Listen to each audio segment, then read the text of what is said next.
ధర్మాన్ని వదిలిపెట్టేశాడు అనుకోండి, లక్ష్మీ కటాక్షం ఉండదు. అప్పుడు ఎక్కడ ధర్మం ఉందో మళ్ళీ ఆవిడ వెతుక్కుని వెళ్ళిపోతుంది.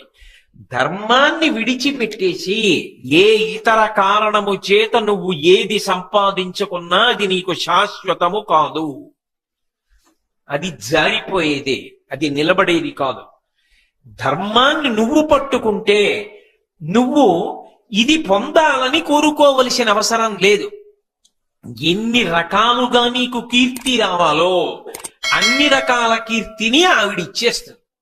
ఇచ్చేసి నా బిడ్డ ధర్మాన్ని పట్టుకున్నందుకు వాడికి ఎన్ని ఇచ్చానో చూసావా అని వాడు కీర్తివంతుడైతే ఆవిడ సంతోషిస్తుంది.